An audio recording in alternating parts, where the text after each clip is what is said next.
Hey guys, it's Oak. I'm back again with another video. This time another round of tips and tricks and a little bit of GSE 101 and maybe some macro tutorials as well. So with that said, let's jump in. So first I want to address a prior video that I made. That prior video is my anyone can do this basic sequence tutorial. I put this out showing how to make a super basic sequence that was clickable. In that video, I taught you how to create a super basic sequence that only used spell blocks and did not use any macro text. So I just wanted to touch base on this one again because this is not the preferred method. When we're creating a sequence, the best way to do it and the best practice is to use macro text. So let's say I go into a sequence. I have a sequence here called rect click. It is all spell blocks. Okay. So the problem comes in if there's spell blocks in here that are from a different spec or something that your class hasn't learned. So if you save the sequence and you close, you'll end up with an error like this one here, where it says broken macro rect click was unable to be programmed. This macro will not fire until errors in the macro are corrected. This is just one of the things that can happen if you use this type of sequence. The best way to use the sequences is to create them using macro text, much like my regular Retribution Paladin sequence. Now, when using a regular sequence with macro text, it is required to keybind that sequence. So there is no more icon to be moved to your bar. That just does not exist any longer in the current state of GSE. The reason for that is when Blizzard changed the rules with the War Within, there was a new rule that was added, and that rule is that you cannot have a macro, like on your action bar, call another macro. When it says call another macro, it also means macro text. So let's get our vocabulary straight. This add-on is GSE 3.2. It's based off of an old add-on that was called GNOME Sequencer. GSE stands for GNOME Sequencer Enhanced. While we've called these macros for a very long time, the correct term for them would be sequences, because that's what they are. They are simply sequences of macros in this case.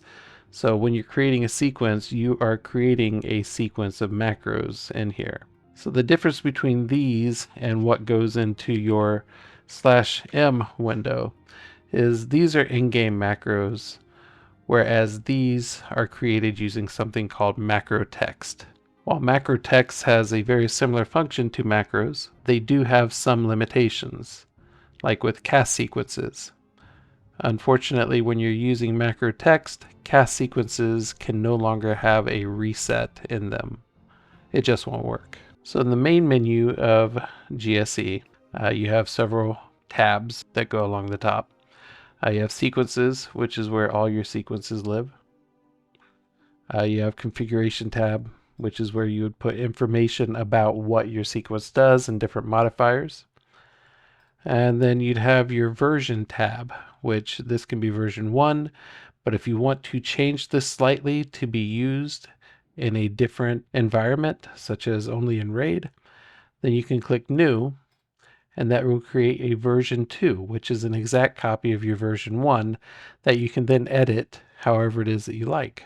Let's go ahead and delete that because I'm not making a version 2. Our next tab, so we'll close this one, is Variables. Variables are an advanced function, and I'll be honest, I have not been able to really wrap my head around it. I know that Tim's been able to make them do some interesting things, such as replace your target with whoever is the highest DPS in your group based off of details. But with this function, it is very advanced, and I personally don't play with it. So I'll go ahead and close that. Then you have your key bindings. This is the key binding menu. This has been updated a lot since my last video really mentioned it. The updates are you can now directly keybind to a gamepad using the add special key binding. So instead of clicking this and setting a bind, you'd add a special key binding and choose the option in here. In this case, for Xbox specifics, if you're using an Xbox Gamepad, Pad 1 would be the A, Pad 2 would be the B, Pad 3 would be the X, and Pad 4 would be the Y. I don't use a gamepad, so this won't work for me. But if you do use a gamepad, that is the new option that you can use to set your key binding to your gamepad.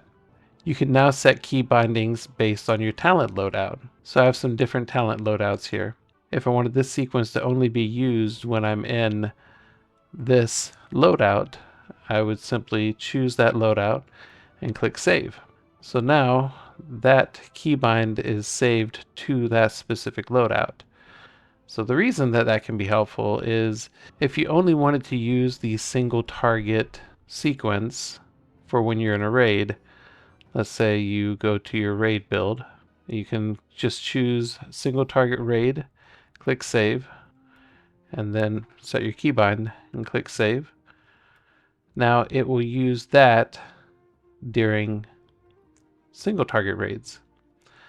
But if you wanted to use the same exact key binding, but if you're in a Mythic Plus, you wanted to use the Mythic Plus build, you could keep that same key binding to use that different sequence if you're in that talent loadout. So that's not how I play, so I'm going to go ahead and delete these. I'm going to set this back to my single target. Then you have your import function.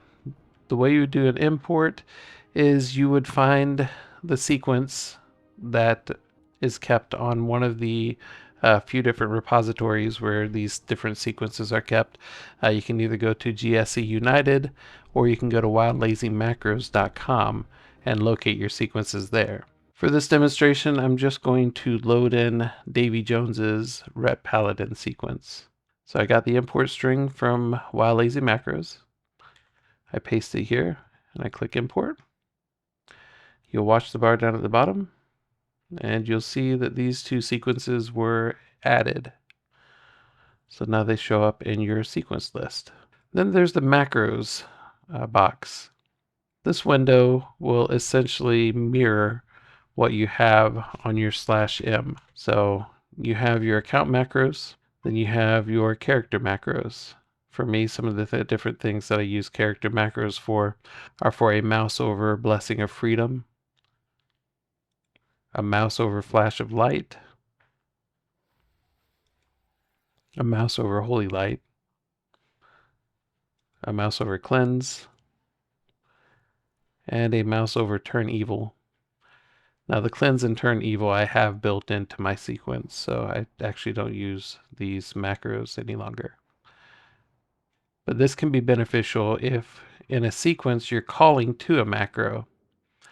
So I showed in a different video how if you have a sequence that is calling to a macro, you would go into the sequence, put a macro block, and then put the name of the macro.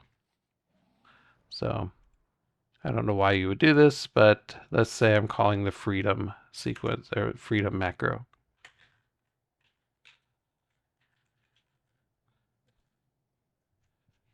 So let's go ahead and save that. So now we call this freedom macro from here. Now, obviously, I don't want to do that, so let's get rid of that. But that's what the macro box is here for. Then, of course, you have your options. I like to show all of my class sequences under the sequence tab. Even here, sequences are referred to as macros. This is an old term.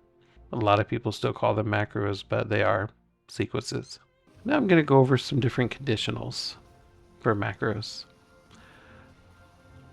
So when I say conditionals, the conditionals are everything in this bracket.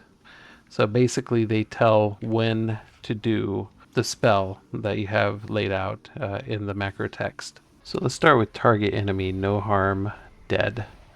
So essentially what that's going to do is it's going to drop the target if it's dead. So it won't target something that's dead. It also won't target something that you can't harm. So that's why those two conditionals are there, just to keep you from accidentally targeting things that you're not wanting to target. Then we can come into cast macros. On these, essentially, for Final Reckoning, you get a targeting reticle if you cast it normally. So if I go into my spell book, Final Reckoning, if I were to cast it, I get this targeting reticle. So, but if I want to cast it without having to hit the spell and then target the ground or whatnot, then I have a few options. I can cast it at the player, which is me, or I can cast it at my cursor. So in this sequence here, we want it to cast Final Reckoning, but only if we're not channeling a spell, only if we are in combat, and we want it to target at player. So that's what this one's going to do.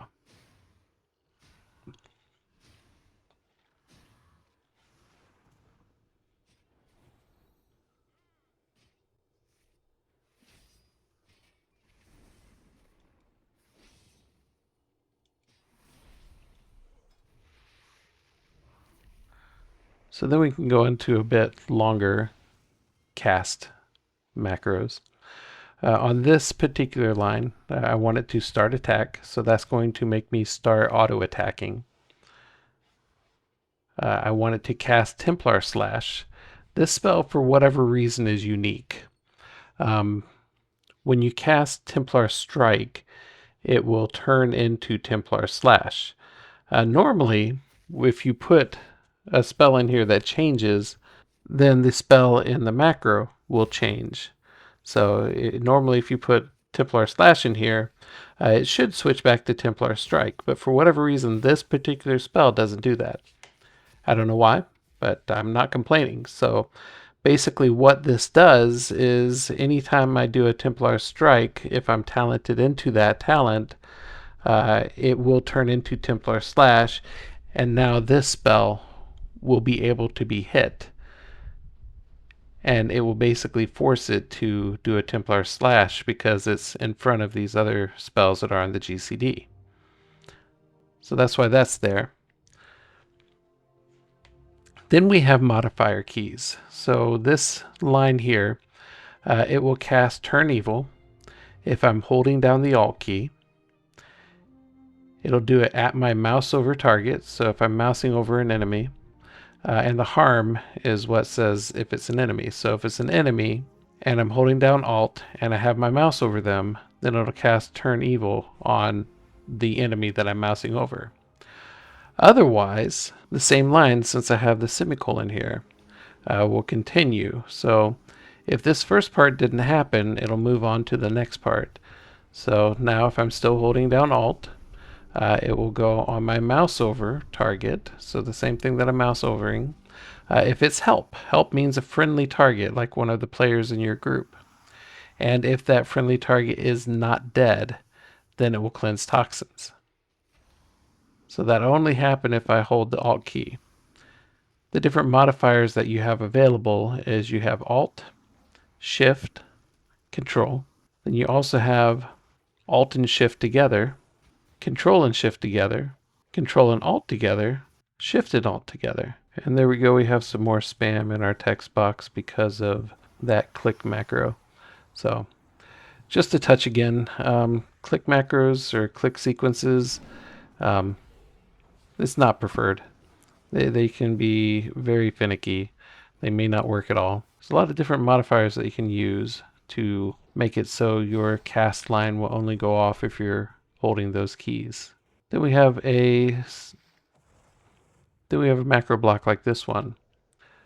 So if you're going to cast this and hold Control on your mouse over, if your mouse over is dead and exists, then it will cast an intercession. So exists simply means that the unit exists. As some people saw in my last video where I created a Beast Mastery Hunter sequence where I had group and no group in there.